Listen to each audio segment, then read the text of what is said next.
ल सम्पूर्ण साथीहरूमा हार्दिक नमस्कार। म कृष्ण प्रसाद सुवेदी तपाईँ समक्ष आज कोशिश शैक्षिक केन्द्रले आयोजना गरेको शिक्षक अध्यापन अनुमति पत्र, यसको मतलब शिक्षक लाइसेन्सको नयाँ र विशेष पहिलो कक्षामा उपस्थित भइसकेको छु है। हामी तपाईँहरूकै माग अनुसार शिक्षक लाइसेन्सको क्लास छिटो सुरुवात गर्न पर्यो भन्ने माग अनुसार नै आजबाट प्रत्येक दिन बेलुका 8 बजे कक्षा सञ्चालन हुने गरी शिक्षक लाइसेन्सको क्लास लिएर अथवा शिक्षक अध्यापन अनुमति पत्रको क्लास लिएर तपाईँ समक्ष उपस्थित भइसकेका छौँ है। यदि तपाईँहरू पनि शिक्षक सेवा आयोग पास गरेर स्थायी शिक्षक बन्न चाहनुहुन्छ भने त्यो चाहना राख्नुभन्दा पहिले तपाईँको हातमा शिक्षक लाइसेन्स हुनुपर्छ है। शिक्षक लाइसेन्स भएपछि बन्द तपाईँहरूले शिक्षक सेवा आयोगको खुला प्रतियोगितात्मक परीक्षा लड्न पाउनुहुन्छ है। त्यसैले यदि तपाईँहरू स्थायी शिक्षक बन्ने हो भने त्योभन्दा पहिले तपाईँहरूले शिक्षक लाइसेन्स तयारी गर्नुपर्छ, त्यसै अनुसार चाहिँ परीक्षा दिनुपर्छ है। र यो कुरा म तपाईँले भन्दै गर्दा अब लाइसेन्सको विज्ञापन कहिले हुन्छ भन्ने जिज्ञासा हुनसक्छ है। अब अघिल्लो आर्थिक वर्षको कुरा गर्ने हो भने अघिल्लो आर्थिक वर्षको इक्जाममा साउनमा चाहिँ विज्ञापन भइसकेको थियो होइन। साउनमा विज्ञापन भइसकेको थियो र दसैँभन्दा अगाडि नै यसको परीक्षा भइसकेको थियो साथी। फेरि मङ्सिरमा त आयोग खोल्न पर्यो है, आउँदो मङ्सिरमा त आयोग खोल्न पर्यो। त्यसैले आयोग खोल्नुभन्दा पहिला माध्यमिक तहको होस् या अरू तहको रिजल्ट आइसकेको हुन्छ है। त्यसैले तपाईँ अब आगामी विज्ञापनमा आगामी आर्थिक वर्षको विज्ञापनमा तपाईँ शिक्षक लड्ने सोच गर्नु भएको छ भने तपाईँले के गर्नु पर्यो त, तपाईँहरूले यस वर्ष शिक्षक अध्यापन अनुमति पत्र निकाल्नुपर्ने हुन्छ है। यो कुरा म तपाईँहरूलाई जानकारी गराउँछु है त। अब आज हामी बिल्कुल पहिलो क्लासमा पनि छौँ है। तपाईँहरूका केही जिज्ञासा छन् भने पनि हामीले सुन्न पनि सक्छौँ, जिज्ञासा समाधान गर्न पनि सक्छौँ। केही जिज्ञासा छ भने तपाईँ च्याट मार्फत अथवा चाहिँ जुम मार्फत पनि राख्न सक्नुहुन्छ है। र र तपाईँले अध्यापन अनुमति पत्रको तयारी गर्दै गर्दा के कस्ता टपिकहरू के कस्ता एकाइहरू पढ्नुपर्छ, परीक्षा प्रणाली कस्तो हुन्छ होइन, लगायत सबै विशेष जानकारी दिनका लागि पनि आजको भिडियो आजको यो क्लास निकै महत्त्वपूर्ण हुनेछ। त्यसैले सबै साथीहरूले यो क्लासलाई अन्तिमसम्म सुनेर साथ दिनुहोला है त। ल सबैभन्दा पहिला त हामीले अब यो अध्यापन अनुमति पत्र भनेको के हो त हेरौँ त। अध्यापन अनुमति पत्र भनेको के हो त? यो चाहिँ तपाईँ अब शिक्षक बन्न है योग्य छ वा छैन परीक्षण गरी दिइने प्रमाणपत्र हो, दिइने प्रमाणपत्र हो। यदि तपाईँ चाहिँ शिक्षक लाइसेन्स लिनुभयो भने तपाईँ शिक्षक बन्न अथवा शिक्षण गर्न योग्य हुनुहुन्छ है। अथवा चाहिँ शिक्षण गर्नका लागि प्रदान गर्ने अनुमति पत्र हो। हेर्नुहोस् त, प्रदान गर्ने अनुमति पत्र हो है। यो कुरा पनि ख्याल गरौँ साथी है। शिक्षक बन्नका लागि प्रदान गर्ने अनुमति पत्र हो भन्ने कुरा पनि ख्याल गरौँ है। र अर्को कुरा यो चाहिँ अब स्थायी शिक्षक बन्नका लागि होस् अथवा चाहिँ करार शिक्षक बन्नका लागि होस् अथवा चाहिँ राहत राहत शिक्षक बन्नका लागि अनिवार्य चाहिन्छ। यो बुझ्नुहुन्छ नि, अनिवार्य आवश्यक पर्छ। यदि तपाईँ लाइसेन्स नभइकन तपाईँ कुनै पनि प्रकारको शिक्षक बन्न सक्नुहुन्न। तपाईँ राहत शिक्षक बने पनि, स्थायी शिक्षक बन्ने इच्छा राखे तापनि अथवा करारको शिक्षक बन्ने भए तापनि तपाईँहरूले पहिला शिक्षक लाइसेन्स अथवा अध्यापन अनुमति पत्र लिनै पर्छ है। अध्यापन अनुमति पत्र लिनै पर्छ। र यतिखेर तपाईँहरू अहिले हामीलाई कोशिश शैक्षिक केन्द्रको फेसबुक पेज मार्फत र मेरो कृष्ण प्रसाद सुवेदी फेसबुक पेज मार्फत एकैसाथ सुनिरहनु भएको छ। फेसबुक लाइभ मार्फत सुन्ने सबै साथीहरूले आफू आबद्ध विभिन्न ग्रुपहरूमा यो भिडियोलाई सेयर गरिदिनु होला है त। सुन्नुभएको छ साथी? सबैले सेयर गरौँ त ल। आफू आबद्ध विभिन्न ग्रुपहरूमा यो भिडियोलाई सेयर गरिदिनु होला है त। ल ल सबैले सेयर गर्नु साथी, म सबै जानकारी दिन्छु। आजको क्लास यदि तपाईँहरू शिक्षक लाइसेन्स पढ्न चाहनुहुन्छ भने यो क्लास तपाईँहरूको लागि एकदम महत्त्वपूर्ण क्लास हो। हामी कन्टेन्टमा भन्दा पनि आज यसको प्रोसेसको बारेमा, आधारभूत पक्षहरूको बारेमा, क्लासको बारेमा, भर्ना प्रक्रियाको बारेमा, तपाईँको योग्यताको बारेमा, सबै कुराहरूको बारेमा छलफल गर्छौँ।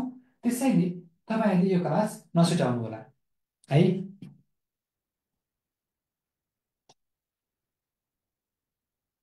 ल त्यसैले यो क्लास कोही कोही पनि साथीहरूले नछुटाउनु होला है। सुन्नु भएको छ?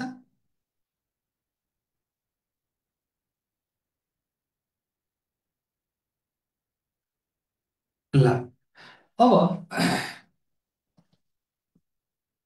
केही छ तपाईँहरूको? ल यो अध्यापन प्रमाण पत्रको बारेमा मैले तपाईँलाई जानकारी दिएँ है। अब त शिक्षक लाइसेन्स अध्यापन अनुमति पत्रको तयारी गर्दा ध्यान दिनुपर्ने कुराहरू हेर्नुहोस् त। ध्यान दिनुपर्ने कुराहरू लाई पनि ख्याल गरौँ। सबैभन्दा पहिला त हामीले के कस्ता कुराहरू पढ्नुपर्छ त भनेर पाठ्यक्रमको पूर्ण जानकारी हासिल गर्नुपर्छ। पाठ्यक्रमको पूर्ण जानकारी लिनुपर्छ है। पाठ्यक्रमको पूर्ण जानकारी लिनुपर्छ, यो कुरा ख्याल गरौँ है। पाठ्यक्रमको पूर्ण रूपमा जानकारी लिनुपर्छ। यदि पाठ्यक्रम नै थाहा भएन भने के पढ्ने कन्फ्युज हुनसक्छ है। त्यसैले हामीले के पढ्ने, कति पढ्ने, कसरी पढ्ने भन्ने कुरा जानका लागि पहिला हामीले पाठ्यक्रमको पूर्ण रूपमा जानकारी हासिल गर्नुपर्छ है। र यसको परीक्षा प्रणाली भनेको 100% वस्तुगत बहुवैकल्पिक बहुवैकल्पिक प्रश्न समावेश हुन्छ यसमा है। 100% अब्जेक्टिभ क्वेसन आउने हो है। यसमा तपाईँहरूले लेखिरहनु पर्दैन है। यसमा तपाईँहरूले लेखिरहनु पर्दैन। दिएका विकल्पमध्ये कुनै एउटा टिक लगाए पुग्छ है। कुनै एउटा टिक लगाए पुग्छ। र अर्को कुरा, यसमा चाहिँ जम्मा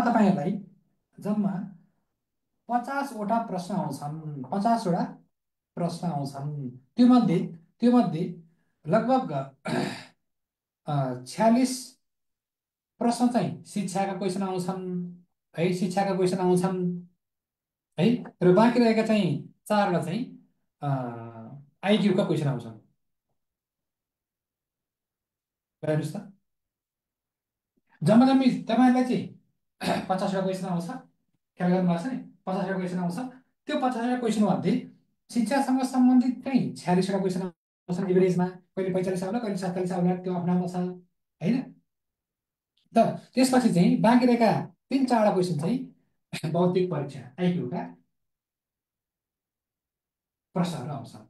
अब अब यदि 50वटा प्रश्न दिनका लागि हाम्रो समय कति हुन्छ त? समय भनेको चाहिँ 1 घन्टा समय हुन्छ है। समय 1 घन्टा। 1 घन्टामा तपाईँहरूले चाहिँ 50वटा अब्जेक्टिभ क्वेसनलाई गोरु लगाइसक्नु पर्यो, ओएमआर सिटमा टिक लगाइसक्नु पर्यो। त्यसै पनि यो क्लास एकदम महत्त्वपूर्ण छ साथी, ख्याल गर्नुहोस् है। 1 घन्टा समय हुन्छ, त्यसलाई पनि ख्याल गर्नु पर्यो है। अनि यो भनेको चाहिँ सबै विषय पढेको छात्रको लागि, सबै विषय अध्ययन गरेकोलाई अध्ययन गरेको विद्यार्थीको लागि पाठ्यक्रम एउटै हो। हेर्नुहोस् त, पाठ्यक्रम एउटै हो। ख्याल गर्नु भएको छ नि? यदि तपाईँले मेजर नेपाली पढे पनि, मेजर इङ्ग्लिस पढे पनि, मेजर म्याथ पढे तापनि तपाईँले जुनसुकै विषय पढ्नुहोस्, लाइसेन्सको इक्जाममा तपाईँलाई केही फरक पर्दैन। त्यो विषयले जुन विषय पढे पनि तपाईँहरूले पढ्ने कोर्स भनेको यही हो। जुन कुरा म तपाईँहरूलाई यसको क्लासको अन्तिमसम्म जानकारी दिन्छु है। क्लासको अन्तिमसम्म जानकारी दिन्छु। क्लासकै अन्तिमसम्म सुनेर साथ दिनु होला। है। र यसमा चाहिँ तपाईँले गलत उत्तर दिनुभयो भने हेर्नुहोस् त अक्षर देखिन्छ होइन, गलत उत्तर दिए पनि पेनाल्टी बापतको अङ्क कट्टा हुँदैन। हेर्नुहोस् त, अङ्क कट्टा नहुने। अब शिक्षक सेवा आयोगमा चाहिँ तपाईँले गलत उत्तर दिनुभयो भने प्रत्येक गलत उत्तरका लागि 20% नेगेटिभ मार्किङ छ शिक्षक सेवा आयोगको इक्जाममा। तर यो शिक्षक लाइसेन्स अध्यापन अनुमति पत्र है, अध्यापन अनुमति पत्रको बारेमा है कुनै पनि नेगेटिभ मार्किङको व्यवस्था छैन। यो कुरा पनि तपाईँहरूले ख्याल गर्नुपर्छ है। मेरो आवाज प्रश्न सुन्नुभएको छ? भन्नुहोस् त, कमेन्ट गर्नुहोस् त साथी। मेरो आवाज प्रश्न सुन्नुभएको छ? कमेन्ट गर्नुहोस् है। उम्,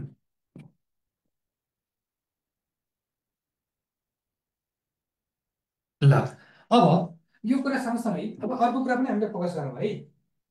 ध्यान दिनुपर्ने कुराहरूमै छौँ हामी। ध्यान दिनुपर्ने कुराहरूको बारेमा म तपाईँलाई छात्र गराउँदैछु।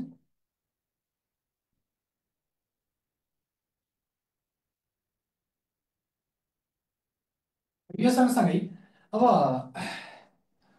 सम्बन्धित तहको उम्, सम्बन्धित तहको पाठ्यक्रमको पाठ्यक्रमको पूर्ण जानकारी हासिल गर्नुपर्छ। पूर्ण जानकारी हासिल गर्नुपर्ने।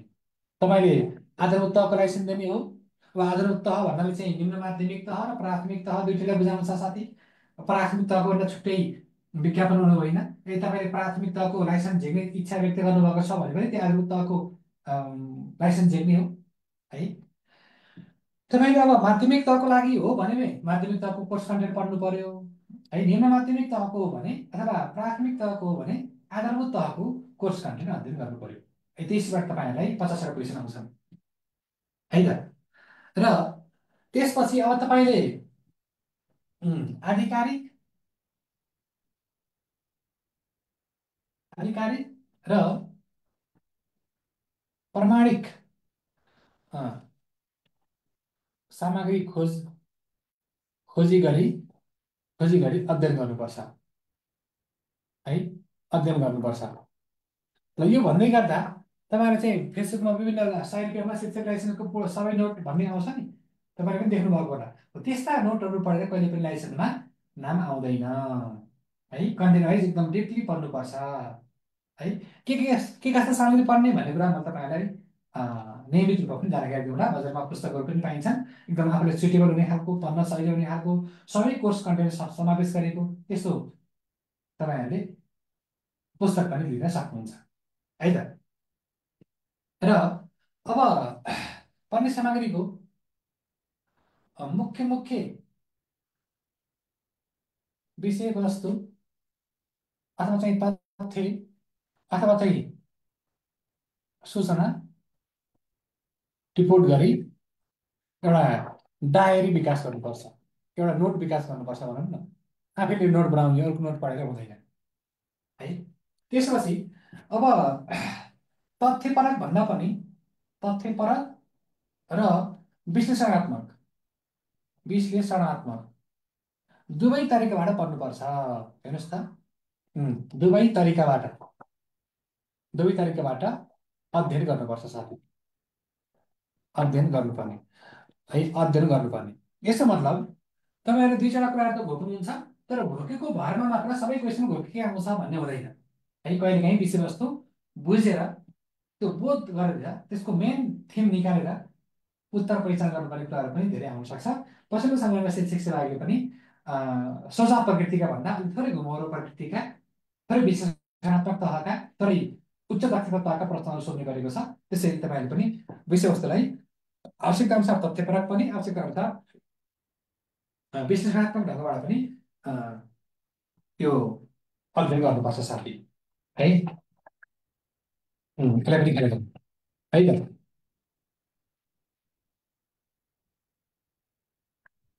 ल, अब एउटा अ, दक्ष व्यक्ति वा सहजकर्ताबाट निरन्तर मार्गदर्शन प्राप्त गर्नुपर्छ। निरन्तर मार्गदर्शन लिनुपर्छ। अहिले हेर्नुहोस् त, दक्ष व्यक्ति अथवा संस्कृतबाट निरन्तर मार्गदर्शन लिनुपर्छ। यसको मतलब यदि तपाईँले अब एक्लै पढ्छु भन्नुभयो भने के गर्छ, सफल हुनु पनि सकिएन। तर सबै हदमा चाहिँ, सबै कन्डिसनमा एक्लै आफै पढेर सफल भइन्छ भन्ने छैन। त्यसैलाई के गर्नु पर्यो त भन्दा आफूभन्दा दक्ष व्यक्तिबाट अथवा अनुभवी व्यक्तिबाट अथवा चाहिँ सहजकर्ताबाट, प्रशिक्षकज्यूहरूबाट तपाईँहरूले केही कुराहरू मार्गदर्शन लिनै पर्ने हुन्छ है सफल हुनको लागि है। र नियमित रूपमा लेखेर पढ्ने बानीको विकास गर्नुपर्छ। हेर्नुहोस् त, लेखेर अँ, पढ्ने बानीको विकास गर्नुपर्छ साथी है। लेखेर पढ्ने बानीको विकास गर्नुपर्छ है। र अब जब जब हामीले पढ्ने पर्ने इकाइ कतिवटा छ नि त, हामीले पढ्नुपर्ने इकाइ भनेको चाहिँ, पढ्नुपर्ने इकाइ भनेको चाहिँ जम्मा जम्मी 14वटा इकाइ छन्। अब यो कोर्स कन्टेन्टमा तपाईँ लाइसेन्स निकाल्नका लागि 14वटा इकाइ तपाईँहरूले नियमित रूपमा पढ्नुपर्ने हुन्छ है। नियमित रूपमा पढ्नुपर्ने हुन्छ है। केही छ तपाईँहरूको?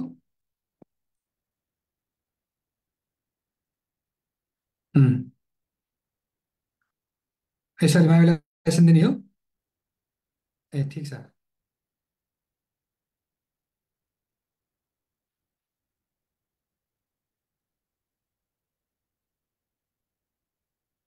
ल अब त्यसो भने तपाईँले पढ्नुपर्ने इकाइ पढ्नुपर्ने इकाइ के छ नि त?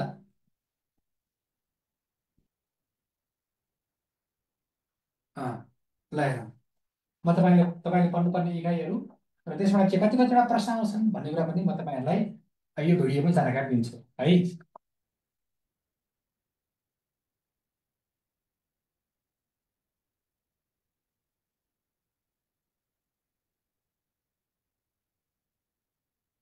ल अब एकाइमा चाहिँ अब खण्ड कमा हेरौँ। अँ, खण्ड कमा जम्मा जम्मी 6वटा एकाइ छन्। एकाइ एकमा चाहिँ, एकाइ एकमा चाहिँ नेपालको राष्ट्रिय शिक्षा प्रणाली भनेको छ। हेर्नुहोस् त, नेपालको राष्ट्रिय शिक्षा प्रणाली भनेको छ है। राष्ट्रिय शिक्षा प्रणाली भनेको छ। यसबाट जम्मा जम्मी चाहिँ 4वटा प्रश्न आउँछन् है। कतिवटा अरे यो एकाइबाट 4वटा प्रश्न आउँछन् साथी है। अब एकाइ दुईमा चाहिँ शिक्षामा नवीनतम चिन्तन भनेको छ। हेर्नुहोस् त, उम्, शिक्षामा नवीनतम चिन्तन भनेको छ। शिक्षाको नवीनतम चिन्तन है। र एकाइ तिनमा चाहिँ सिकाइ र बाल मनोविज्ञान,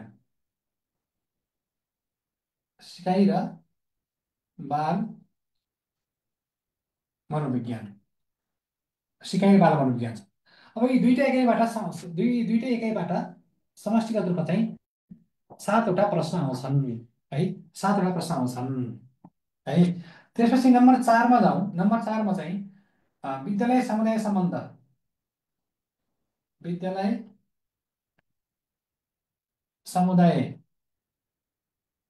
सम्बन्ध र शैक्षिक योजना, शैक्षिक योजना यो कन्टेन्ट छ एकाइ 4मा। त्यो कन्टेन्टबाट जम्मा जम्मी 3वटा प्रश्न आउँछन् साथी। हेर्नुहोस् त, 3वटा प्रश्न आउँछ यो इकाइबाट है। त्यसपछि नम्बर 5मा हेरौँ, शिक्षकको पेसागत दक्षता विकास। शिक्षकको पेसागत दक्षता विकासको कुरा छ है। यो इकाइबाट पनि तपाईँहरूलाई चाहिँ आउने क्वेसन भनेको 3वटा क्वेसन नै आउँछ है। 3वटा क्वेसन आउँछन्। र अब खण्ड कको इकाइ छ, अन्तिम इकाइमा चाहिँ गुणस्तरीय शिक्षा भनेको छ। उम्, गुणस्तरीय शिक्षा भनेको छ। यो इकाइबाट पनि तपाईँहरूलाई आउने क्वेसन भनेको 3टा क्वेसन नै हो। हेर्नुहोस् त, यसरी खण्ड कका 6वटा क्वेसन मध्येबाट, 6वटा इकाइ मध्येबाट पहिलो इकाइबाट चाहिँ 4वटा, 2 र 3बाट हेर्नुहोस् त 7वटा, त्यसपछि 4, 5, 6 इकाइबाट चाहिँ 3-3वटा प्रश्नहरू आउँदो रहेछन् साथी है। 3-3वटा प्रश्नहरू आउँदो रहेछन्। ख्याल गर्नु भएको छ नि? अब त्यसरी खण्ड खमा छ। अँ, खण्ड खमा हेरौँ। खण्ड खमा चाहिँ शैक्षिक सुशासन र नेतृत्व भनेको चाहिँ एकैसाथमा हेर्नुहोस् त। शैक्षिक सुशासन र नेतृत्व भनेको छ है। एकै सातमा एकै आठमा चाहिँ कक्षाकोठा व्यवस्थापन र शैक्षिक योजना भनेको छ हेर्नुहोस् त। कक्षाकोठा व्यवस्थापन र अ, शैक्षणिक योजना भनेको छ। अब यो दुइटै एकाइबाट हेर्नुहोस् त, यो दुइटै एकाइबाट एकमुष्ट रूपमा चाहिँ आठवटा प्रश्न आउँछन्। कतिवटा चाहिँ आठवटा प्रश्न आउँछन् है। र एकाइ नौमा हेरौँ पाठ्यक्रम तथा विद्यार्थी सहायता प्रणाली भनेको छ है। पाठ्यक्रम तथा विद्यार्थी सहायता प्रणाली भनेको छ। पाठ्यक्रम तथा विद्यार्थी सहायता प्रणाली भनेको छ। यो एकाइबाट एकमुष्ट एकमुष्ट कतिवटा क्वेसन आउँछन्, चारवटा क्वेसन आउँछ सर है। चारवटा प्रश्न आउँछ यो एकाइबाट है। त्यसरी अब एकाइ 10मा हेरौँ। एकाइ 10मा चाहिँ शिक्षण विधि र शैक्षणिक प्रक्रिया। शिक्षण विधि र शैक्षणिक प्रक्रिया भनेको छ। शिक्षण विधि र शैक्षणिक प्रक्रिया भनेको छ। शिक्षण विधि र शैक्षणिक प्रक्रिया भनेको छ है। अब यो एकाइबाट र एकाइ 11बाट, एकाइ 11मा चाहिँ विद्यार्थी मूल्याङ्कनको कुरा छ। विद्यार्थी मूल्याङ्कनको कुरा छ। यी दुईटा एकाइबाट एकमुष्ट कति क्वेसन सोध्छ? यो दुईटा एकाइबाट एकमुष्ट रूपमा 9वटा क्वेसन सोध्छ। 9वटा प्रश्न आउँछन् साथी है। अब एकाइ 12मा चाहिँ शिक्षामा अनुसन्धान र प्रयोग भनेको छ। हेर्नुहोस् त, एकदम सहिले कन्टेन्ट छ। शिक्षामा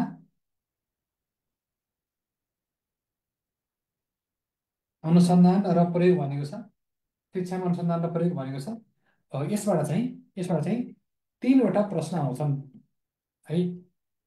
3वटा प्रश्न आउँछन् होइन। ल, यो विशेष गरी माध्यमिकताको लागि है साथी। अनि अर्को कुरा हेरौँ। एकाइ 13मा चाहिँ सूचना तथा सञ्चार प्रविधिको कुरा छ। सूचना तथा सञ्चार प्रविधिको कुरा छ। र एकाइ 14मा चाहिँ सामान्य एकदम सजिला प्रकृतिका बौद्धिक परीक्षणको कुरा छ। सामान्य बौद्धिक परीक्षणको कुरा छ। सामान्य बौद्धिक परीक्षण। यी दुईटा एकमुष्ट रूपमा चाहिँ 6वटा प्रश्न सोध्छ। 6वटा प्रश्न आउँछ। यसरी यसरी खण्ड कका 6वटा एकाइबाट है। यो के हो? खण्ड क हो साथी होइन। यो 7देखि फेरि 14सम्म खण्ड ख हो है। अब यसरी जम्मा कतिवटा प्रश्न आयो त हेर्नुहोस् त। जम्मा चाहिँ 50वटा प्रश्न आए। हेर्नुहोस् त, यसरी जम्मा कतिवटा क्वेसन आउँदो रहेछ? 50वटा क्वेसन आउँदो रहेछ। तपाईँले पढ्नुपर्ने टपिक भनेको चाहिँ यिनै 14वटा हुन् है त। नेपालको राष्ट्रिय शिक्षा प्रणाली, त्यसपछि शिक्षा नियन्त्रण चिन्तन, अनि सिकाइ र बाल मनोविज्ञान, विद्यालय समुदाय सम्बन्ध र शैक्षिक योजना, अनि शिक्षाको पेसागत दक्षता विकास, गुणस्तर शिक्षा, यी चाहिँ खण्ड क अन्तर्गतका इकाइहरू भए।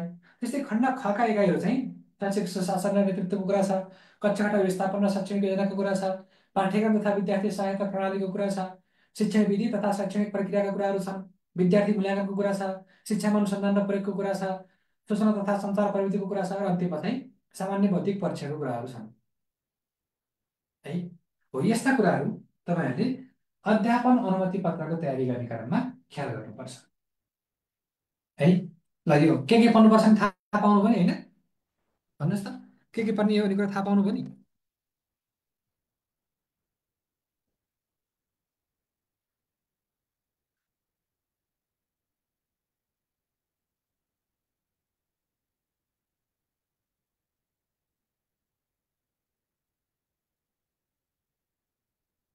ल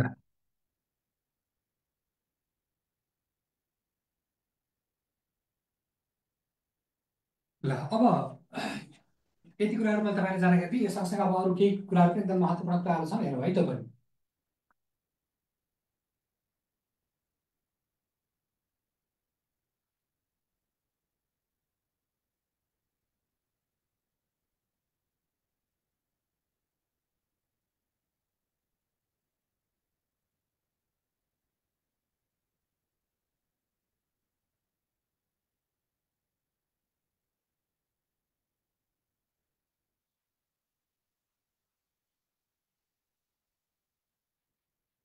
ल अब यसको पूर्णाङ्क त तपाईँलाई थाहा भइहाल्यो, सही पूर्णाङ्क हो है। भने उत्तराङ्क भनेको चाहिँ हेर्नुहोस् त, उत्तराङ्क भनेको चाहिँ 50 हो। अब तपाईँहरूले चाहिँ प्रति प्रश्न 2 अङ्क भार छ। अङ्क भार तपाईँ एउटा क्वेसन मिलाउनु भयो भने, तपाईँले एउटा क्वेसन मिलाउनु भयो भने 2 अङ्क प्राप्त गर्नुहुन्छ। लाइसेन्स प्राप्त गर्नका लागि है, लाइसेन्स अथवा चाहिँ अध्यापन अनुमति प्राप्त गर्नका लागि, अध्यापन अनुमति प्राप्त गर्न 25वटा मात्र क्वेसन मिलाए पुग्छ है। मात्र प्रश्नको सही उत्तर दिए पुग्छ। प्रश्नको सही उत्तर दिए हुन्छ। हेर्नुहोस् त, शैक्षिक लाइसेन्स प्राप्त गर्नका लागि 50वटा क्वेसन मध्ये तपाईँहरूलाई 50 सोधिएका 50वटा प्रश्न मध्ये 25वटा क्वेसनको मात्र तपाईँहरूले सही उत्तर दिए पुग्छ। यसमा चाहिँ नेगेटिभ मार्किङ हुँदैन साथी है, नेगेटिभ मार्किङ हुँदैन। यो कुरामा तपाईँहरूले ख्याल गर्नुपर्छ है त। अब यदि तपाईँले हेर्नुहोस् त, यदि तपाईँले अब विज्ञान विषय पढ्नु भएको छ, हेर्नुहोस् त, विज्ञान विषय पढ्नु भएको छ अथवा चाहिँ कम्प्युटर विज्ञान पढ्नु भएको छ हो, कम्प्युटर विज्ञान पढ्नु भएको छ अथवा चाहिँ इन्जिनियरिङ पढ्नु भएको छ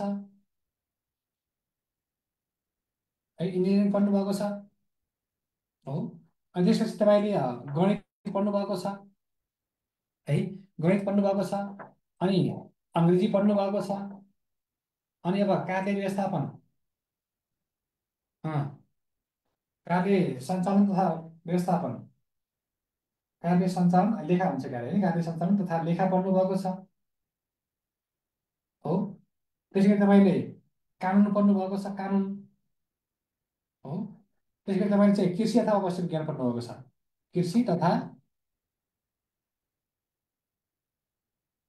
पशु विज्ञानबाट है कम्तीमा कम्तीमा स्नातक तह उत्तीर्ण गर्नुभएको छ भने, हेर्नुहोस् त, कम्तीमा स्नातक भनेको ब्याचलर उत्तीर्ण गर्नुभएको साथीहरूले गर्नुभएको साथीले एजुकेसन अथवा शिक्षा शास्त्र नपढे पनि, शिक्षा शास्त्र नपढेको भए पनि, उम्, भए पनि नपढेको भए तापनि है, अब माध्यमिक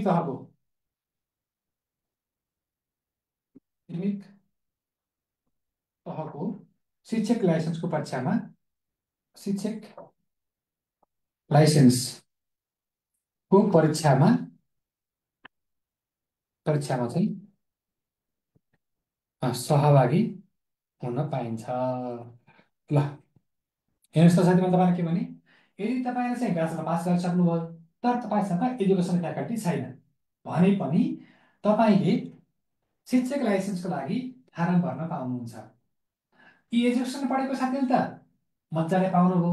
कोही साथीहरू एजुकेसन फ्याकल्टी नपढेको पनि हुनुहुन्छ नि, जस्तो कोही विज्ञान पढेको हुनुहुन्छ होला, कोही चाहिँ कम्प्युटर विज्ञान पढेको हुनुहुन्छ, कोही इन्जिनियरिङ, कोही गणित, कोही अङ्ग्रेजी, कोही कार्य व्यवस्थापन र लेखा, कोही कानुन, कोहीले कृषि होइन, कोही चाहिँ पशु विज्ञान पढ्नुभएको छ भने पनि तपाईँहरूले माध्यमिक तहको लागि लिइने अध्यापन अनुमति पत्रको परीक्षामा सहभागी हुन पाइन्छ मजाले है।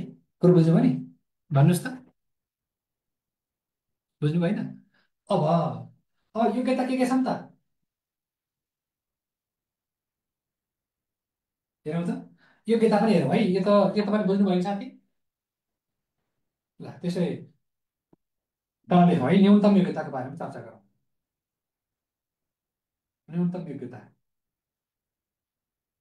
हेर्नुहोस् त, न्यूनतम योग्यता भनेको चाहिँ सबभन्दा पहिला के गर्नु पर्यो, अँ, नेपाली नागरिक हुनु पर्यो। नेपाली नागरिक हुनु पर्यो। अब हामी सबै नेपाली नागरिक होइन, त्यो हुनु पर्यो। अनि फारम भर्ने अन्तिम मितिसम्म, फारम भर्ने अन्तिम मितिसम्म अन्तिम मितिसम्म 18 वर्ष उमेर पुरा भएको हुनुपर्छ है। 18 वर्ष उमेर पुरा भएको हुनुपर्ने है। 18 वर्ष उमेर पुरा भएको हुनुपर्छ है। अनि अर्को कुरा चाहिँ मानसिक सन्तुलन। मानसिक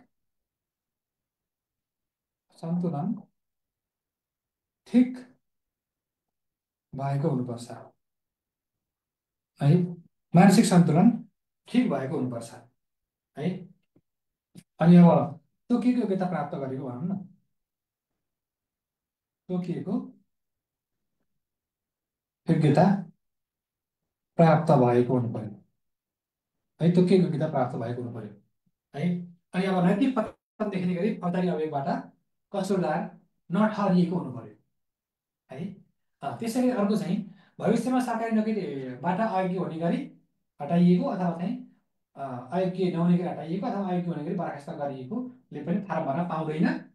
यस्ता कुराहरू चाहिँ फारम भर्न पाइन्छ भन्ने कुरा बुझ्नु पर्यो। अरू चाहिँ तालिमको कुरा पनि छ है। तालिमको कुरा पनि छ। तालिम लिएको भनौँ, तोकिएको तालिम लिएको, यसो मतलब शिक्षा शास्त्र पढिरहेको साथीहरूको हकमा चाहिँ तालिम चाहिँदैन। त्यही नै तालिम हो। एजुकेसन फ्याकल्टी पढेको साथीहरूको तालिम नै त्यही एजुकेसन फ्याकल्टी नै हो है।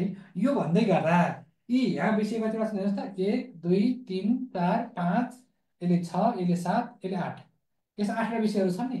हो, यस्ता विषयहरूको हकमा चाहिँ होइन है। फेरि माध्यमिक तहको लागि चाहिँ यहाँ तालिम लिएको भए तापनि स्वतः क्रियाले माध्यमिक तहको शिक्षक अध्यापन अनुमति पत्रको परीक्षामा सहभागी हुन पाइन्छ है। ठिक छ साथी? ल,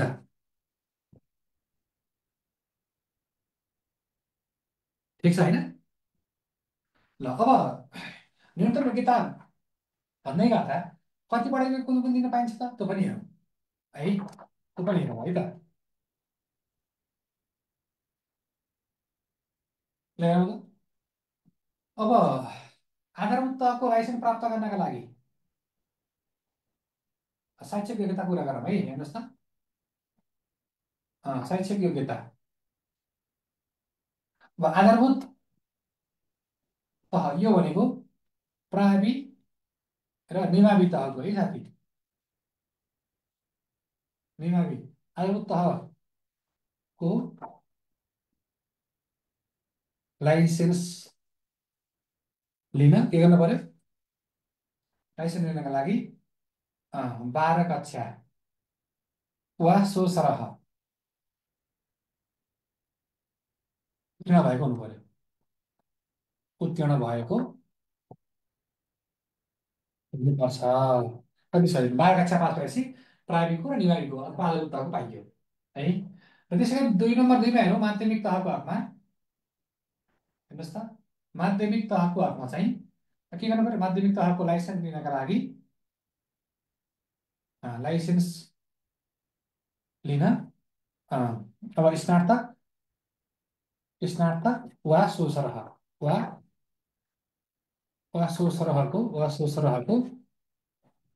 परीक्षा उत्तीर्ण गरेको हुनु पर्यो। परीक्षा उत्तीर्ण गरेको हुनु पर्यो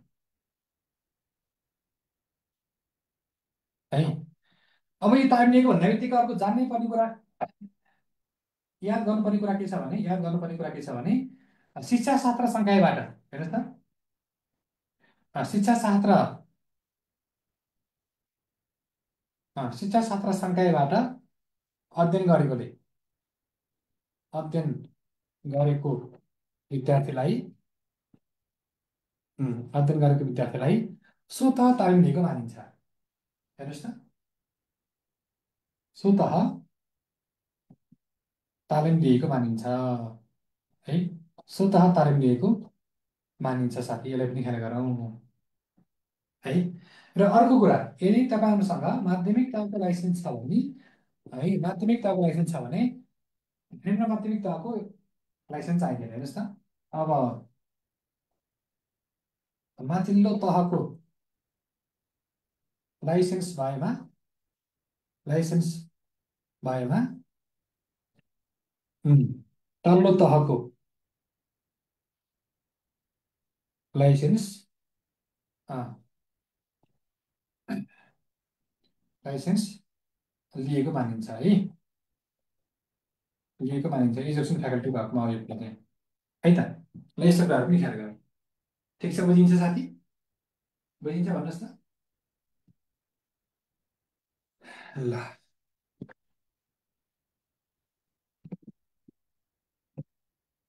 यो कुरा म तपाईँहरूलाई जानकारी दिएँ। यो त भयो कोर्स कन्टेन्टको बारेमा है। अब मैले भेटेँ साथी, याद गरिसक्नु भएको छ, बुझिसक्नु भएको छ, के कन्फ्युजन क्वेसन सोध्नु होला है।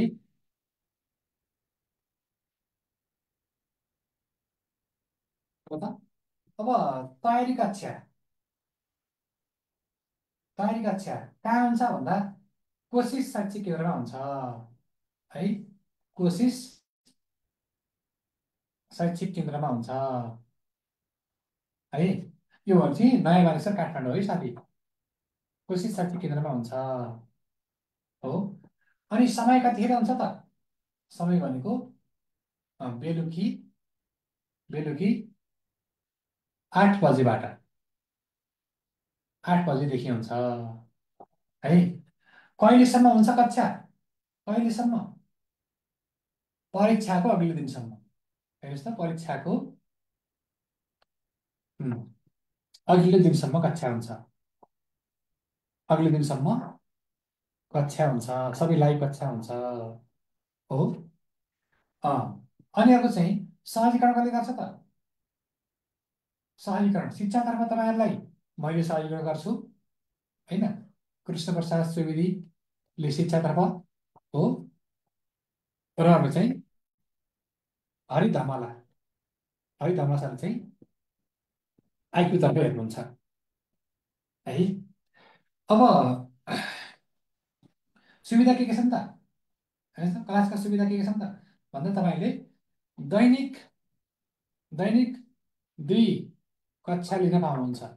दैनिक 2टा कक्षा लिन पाइन्छ है। दैनिक 2टा कक्षा लिन पाइन्छ है। अनि अब पिडिएफ नोट पाइन्छ हो, पिडिएफ नोट पाइन्छ। अनि अब रेकर्डिङ भिडियो पनि हेर्न पाइन्छ। हेर्नुहोस् त, रेकर्डिङ भिडियो हेर्न पाइन्छ, जुनसुकै बेला पनि हेर्न पाइन्छ है। अनि अब नमुना दैनिक परीक्षा हुन्छ, दैनिक दैनिक परीक्षा हुने है। अनि नियमित रूपमा नियमित रूपमा फिडब्याक सेसन हुन्छ, पृष्ठपोषण कक्षा हुन्छ है। अब तपाईँको जिज्ञासा पनि सम्बोधन गरिन्छ। हेर्नुहोस् त, तपाईँले केही कुरा सोध्नुभयो भने विषयगत जिज्ञासा जिज्ञासा सम्बोधन गरिन्छ। अब भनाउनको लागि कुन नम्बरमा फोन गर्ने त? हेर्नुहोस् त, सम्पर्क नम्बर, सम्पर्क नम्बर कति हेर्नुहोस् त, 98 511 72 194, अर्थात् 98 513 39 894। यी 2टा नम्बरबाट तपाईँहरूले डाइरेक्ट फोन गर्न सक्नुहुन्छ वा डाइरेक्ट वाट्सएप गर्न पनि सक्नुहुन्छ है। यही तपाईँ शिक्षक लाइसेन्स लिन चाहनुहुन्छ भने हाम्रो आजबाट सुरु भएको कक्षामा तपाईँहरू जोडिन सक्नुहुन्छ है त।